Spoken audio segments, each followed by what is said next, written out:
আজ তো শহীদ পরিবারের সদস্যদের জন্য উন্মুক্ত থাকার কথা জাদুঘর। তারা কি ইতোমধ্যে জাদুঘরে প্রবেশ করতে শুরু করেছেন কিনা, কি তথ্য রয়েছে আপনার কাছে? আজকে বিকাল ৩ যখন উদ্বোধন শেষ হয়েছে, এরপরে আসলে কথা ছিল যে যারা জুলাই শহীদ এবং আহতদের পরিবার তাদের জন্য গণভবন বা জুলাই সাবেক গণভবন এবং এখন জুলাই স্মৃতি জাদুঘর উন্মুক্ত করা হবে।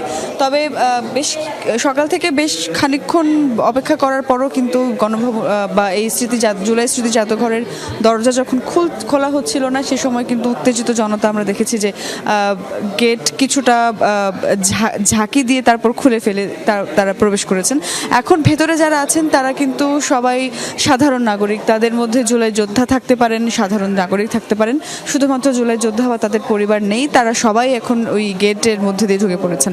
যদিও নিয়ম ছিল আসলে যে আগামীকাল জনসাধারণের জন্য গেট খোলা হবে, তবে আজকে কিন্তু আমরা দেখতে পাচ্ছি যে সবাই কিন্তু প্রবেশ করে বিভিন্নভাবে ঘুরে ঘুরে দেখছেন এই যে জুলাই স্মৃতি জাদুঘর। এই জুলাই স্মৃতি জাদুঘরের নিচের যে তলাটি, যেখানে আমরা এখন আপাতত আছি, সেখানে আসলে 17 বছর ধরে শেখ হাসিনার গুম খুনের যে বিভিন্ন নজির রয়েছে, প্রমাণপত্র রয়েছে, সেইগুলো সংরক্ষণ করা হয়েছে এবং এই ভবনের ঠিক উপর তলায় সেখানে কিন্তু জুলাইয়ের স্মৃতি সংবলিত বিভিন্ন প্রমাণ বা বিভিন্ন ঐতিহাসিক বিষয়গুলো সেখানে রয়েছে। যেমন এখন কিন্তু আপনি দেখতে পাচ্ছেন হয়তো যে ঐতিহাসিক যে লাল টেলিফোন বলা হয়, সেই গণভবনের সেই লাল টেলিফোন এখানে সংরক্ষণ করা হয়েছে।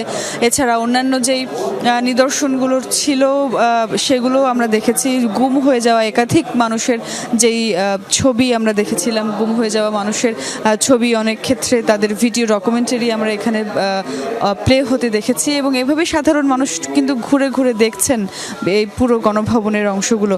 এবং গণভবন আগামীকাল থেকে জনসাধারণের জন্য খোলা হবে। সেক্ষেত্রে অনলাইনে স্লট বুকিং দিয়ে আসলে টিকিট অনলাইন টিকিটের মাধ্যমে আগামীকাল থেকে গণভবন ঘুরে দেখতে পারবেন সাধারণ জনগণ।